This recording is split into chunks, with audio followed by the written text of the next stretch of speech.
From the book of Songs, chapter 19, verse 14, we find these words from the psalmist. Let the words of my mouth and the meditation of my heart be acceptable in thy sight, O Lord, my strength and my Redeemer.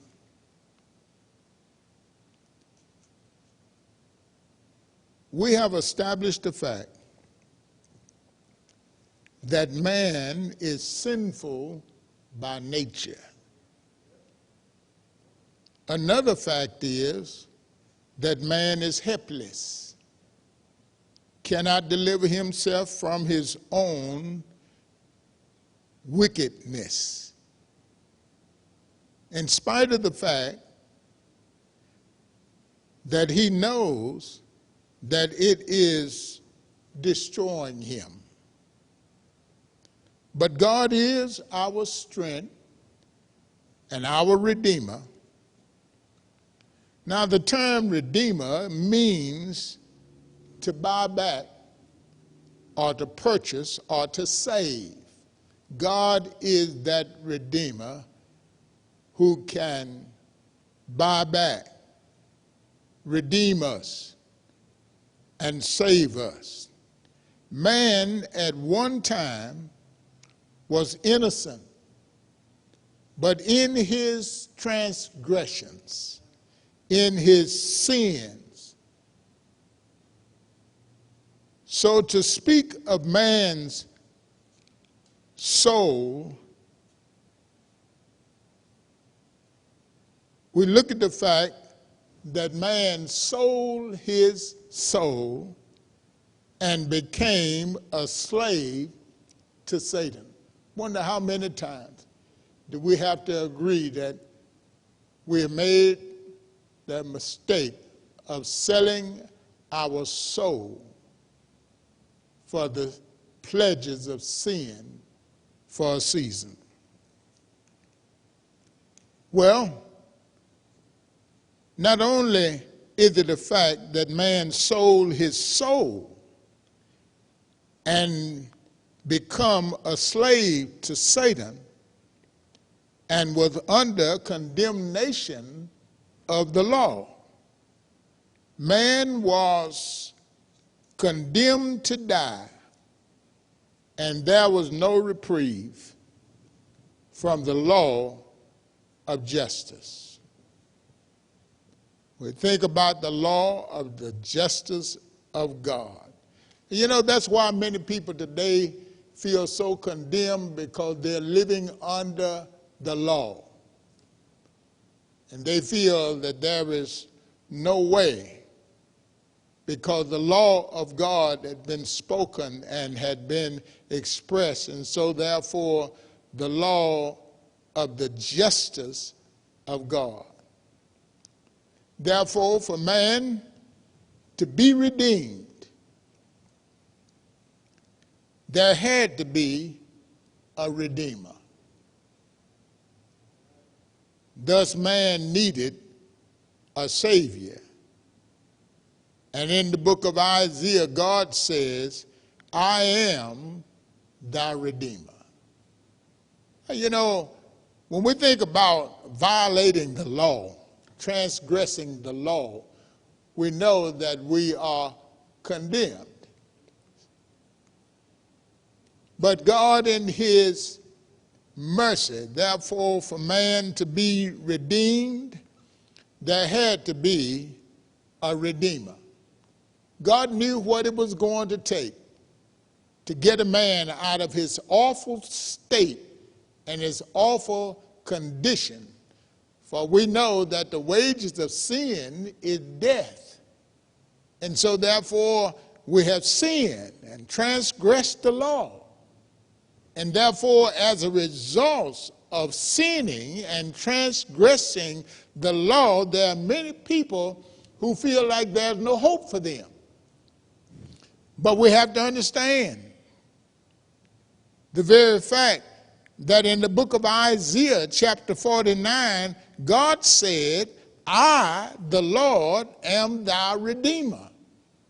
In other words, for all of your sins and all of your transgressions and all of the things that have been set out to destroy you by violating the law of God, whatsoever man sowed, that shall he also reap.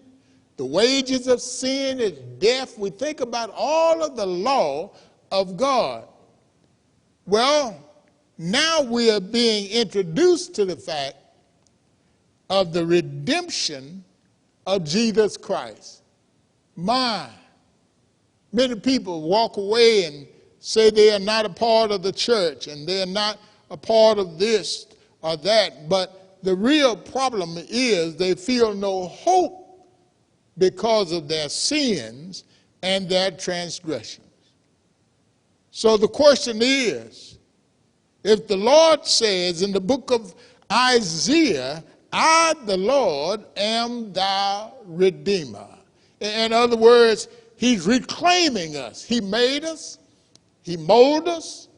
He shaped us in his own image and in his own likeness. He breathed the breath of life into man, and man became a living soul.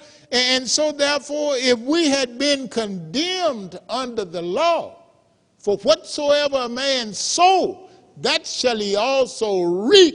How could we be redeemed? How could there be any hope for us? That's why so many people give up on life, because they don't see any hope. They don't see that anybody's care. They don't see that they could sin yesterday and today they're sorry for their sins. Let's talk about how redemption works. If God can say that he gave his son, thus man needed a redeemer. How can God redeem us? You know, we think about our life, we think about how we've sinned and transgressed the law and all of this and don't see any hope because we can't stop sinning. Still sin, even though we have a desire to live right. Well, let me move to this point on how redemption works. I know how transgressions of the law. Many people know if you run the stop sign, if you get caught, you're going to get a ticket. If you violate the law, you're going to have to reap the consequences of violating the law. Well, we come to know that in our natural walk of life every day. What about our life with God when we have the law, the commandments of God that are so clear and understanding as he gave them out to the children of Israel? Well, now we're being introduced to how redemption works. Redemption calls for our response by faith and life. When we talk about redemption, to be redeemed, God is expecting us to respond by faith and life to God's offer for salvation. God alone can solve the dilemma of our sinful nature. We look at ourselves and we say, there is no hope. Man, I'm going to hell. There's no hope. There's no tomorrow for me. There's no way to change. I've committed some of the most hideous sins. And we think about ourselves and we realize the hurt and the harm that we brought to others. And we just conclude, how could the Lord forgive me? How could the Lord love me? Well, the program of redemption, the plan of God of redemption, God alone means by itself. God alone can redeem us, can solve the dilemma of our sinful nature. By grace, we have to realize grace is hindered without the consent of our will. No matter how God loves us, no matter how God sees us, no matter the fact that he gave his only begotten Son to be the perpetuation for our sins and our transgressions, we have to understand that grace is hindered without the consent of our will. If I'm not willing to give myself to God, grace is hindered. If I'm not willing to accept the Lord Jesus Christ as my Savior, grace is hindered. God's love offers itself, but we must accept it. You know, you have to realize the fact before it becomes an act of redemption, and when we accept it, it redeems us from the curse of the law. When we accept God's offer, when we accept God's gift, it redeems us from the curse of the law. That's why we can sing about Jesus and we can lift him up and we can pray and all of that. And so we have to realize that when we accept, it redeems us from the curse of the law and redeems us from under the law. The curse of the law is that whosoever sin and transgress, the curse of the law says, for the wages of sin is death. The curse of the law, when we go through the book of the laws and see all of the curse that comes upon, you try to figure out, how can I come out from under this? How can we be redeemed from the law? Well, few people realize that is a dilemma that God will not, that few people fail to realize that there is no dilemma that God will not deliver us from. You know, when you think about how you love your children, they do something they have no business. Sometimes they hurt themselves, sometimes they hurt others. And yet and still, you'll pick them up, hug them and kiss them and tell them and say to them, it's all right. Mama's got this. It's all right. I love you. But the fact is, few people realize that there is no dilemma that God will not deliver us from.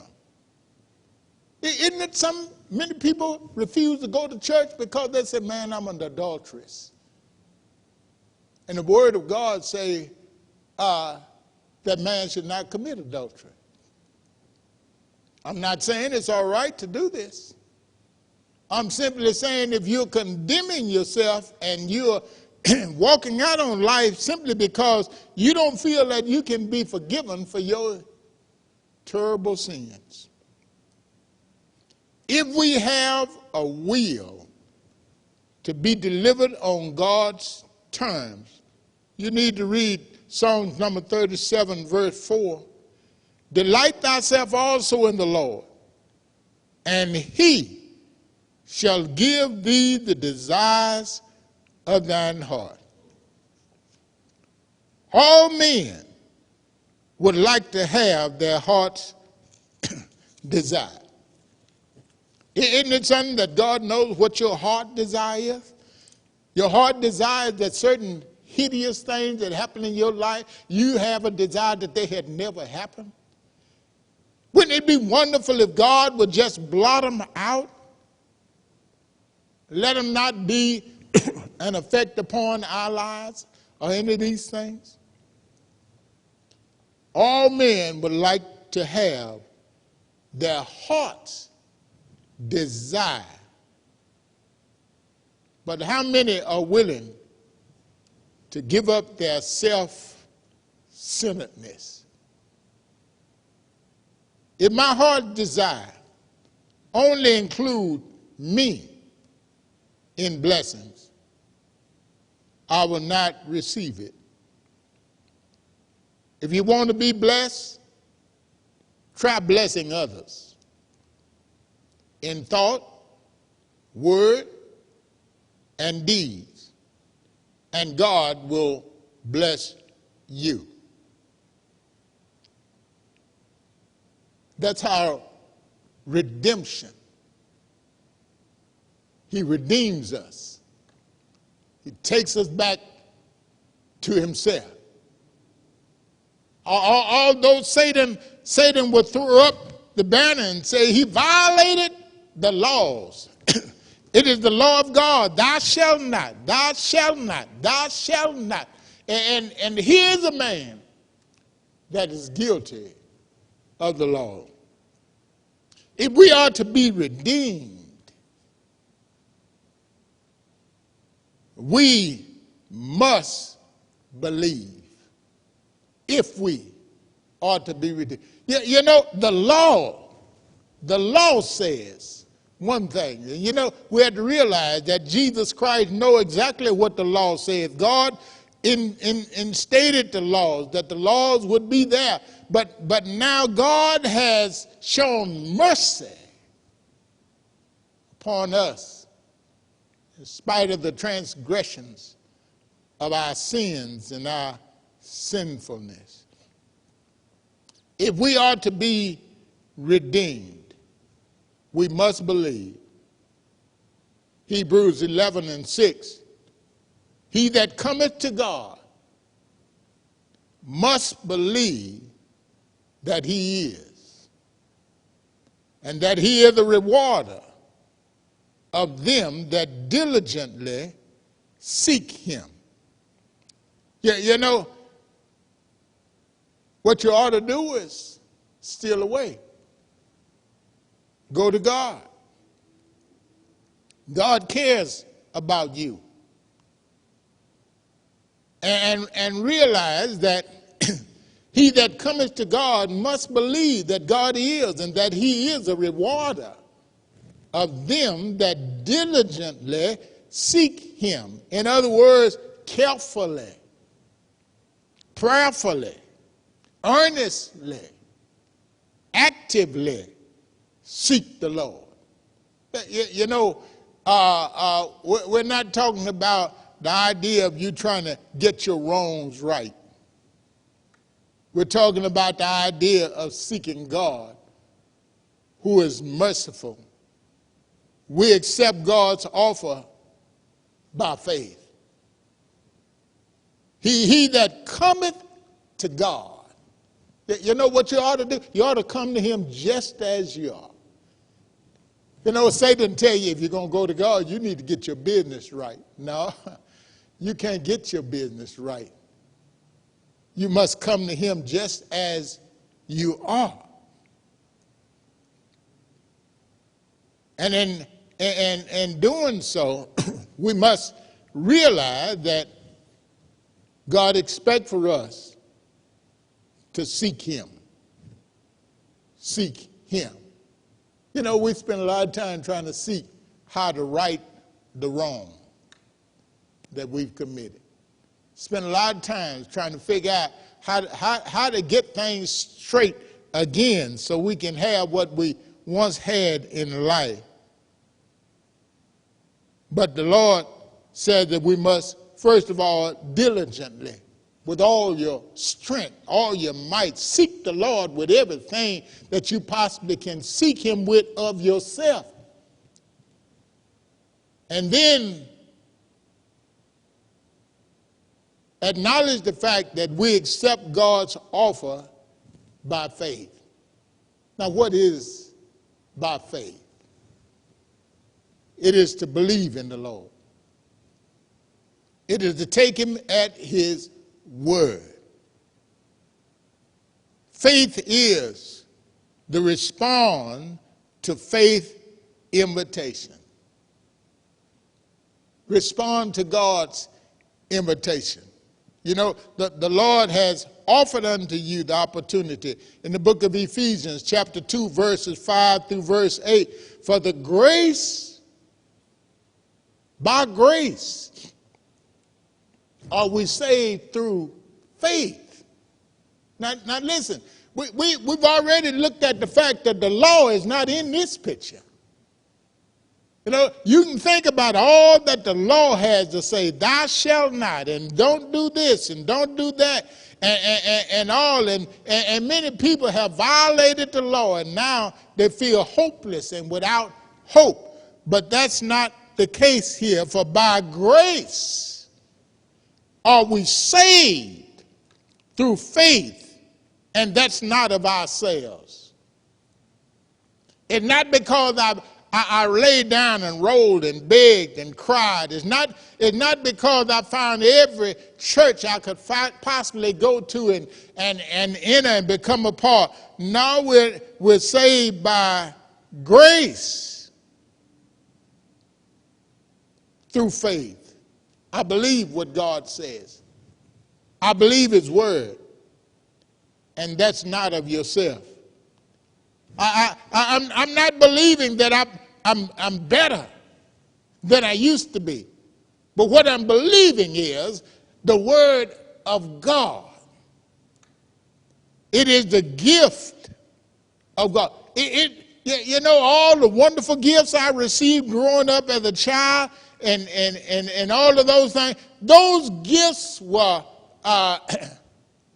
gifts that come from my parents and others that cared for me and loved me and all of that. And we had to realize that I didn't spend anything for them. Some of the things that my parents gave me, I didn't even deserve it. And when you look at the gift of God, just think that we did not deserve. God gave his son. The term saved means redeemed or delivered from. He saved me from my transgressions and my sins. He saved me from what the law says I was deserving. By my acts of life, it means redeemed and delivered from. And there is nothing too hard for God. Do we believe this? And then trust in him with all your heart, and he will deliver you. If you turn from your weakness,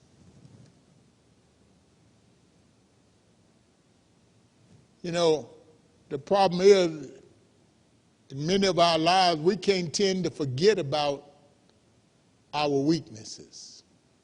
Can tend to forget about the wrongs that we have done, the things that people can bring up on us, and things that people can say about us, and all of the things that would be, you know, from our weakness.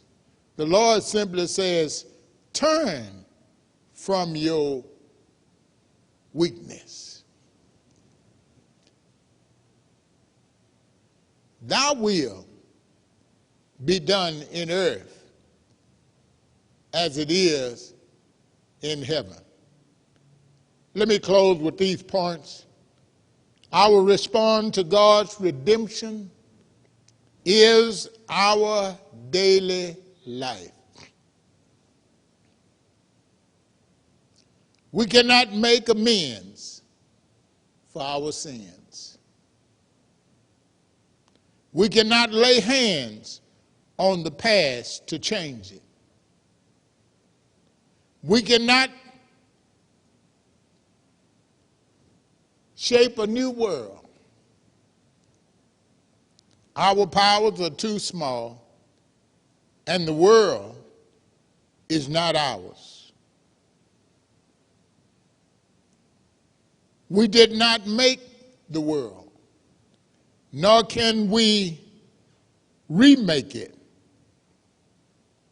but we can live in daily love toward our fellow men and for God's sake.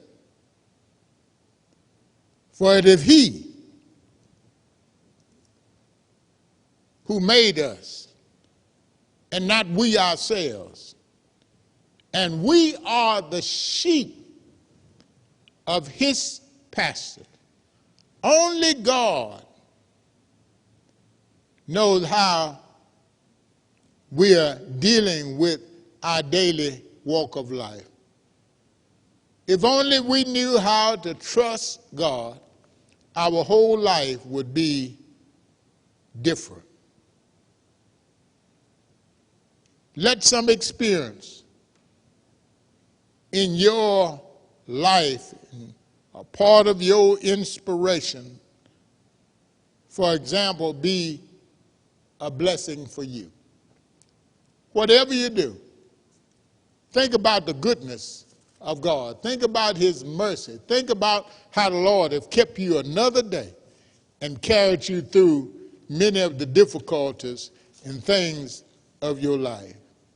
Man is sinful by nature.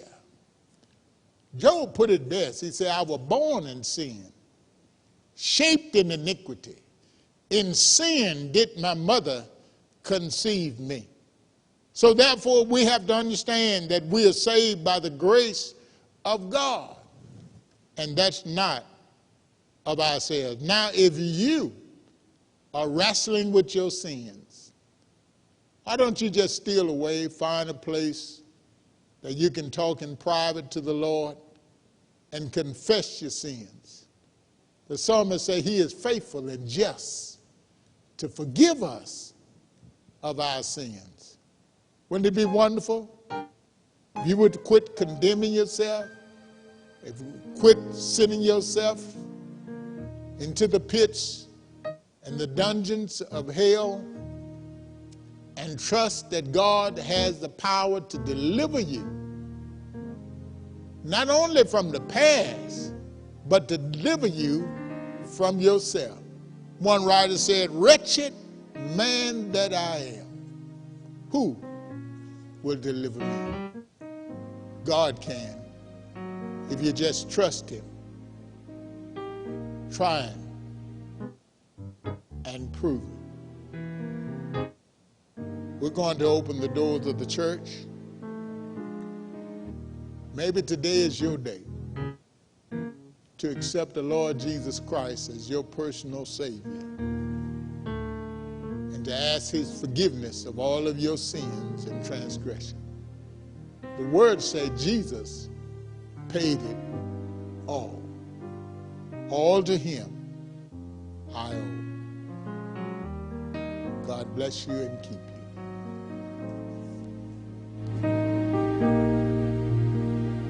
As we prepare to receive the Lord's Supper, we know the Lord makes it very clear to us that this is the most important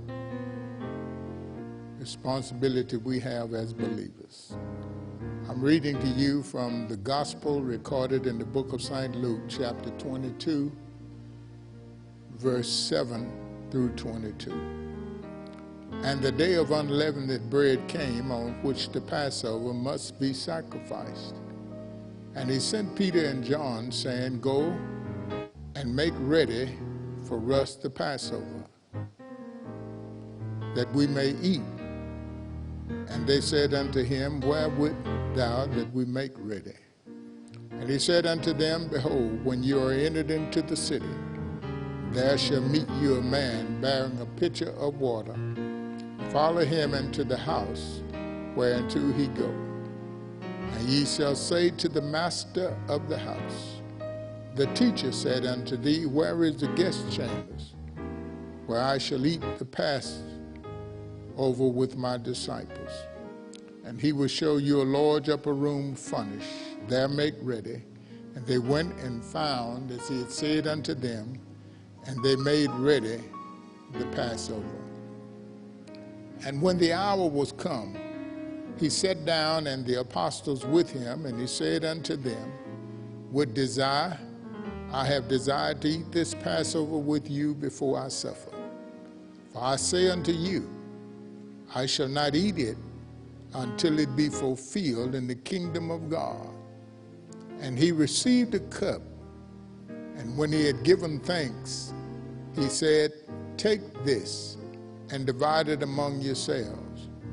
For I say unto you, I shall not drink from henceforth of the fruit of the vine until the kingdom of God shall come. And he took bread, and when he had given thanks, he brake it and gave to them, saying, This is my body, which is given for you.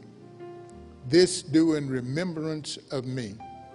And the cup in like manner after supper, saying, This cup is the new covenant in my blood, even that which is poured out for you. But behold, the hand of him that betrayeth me is with me on the table.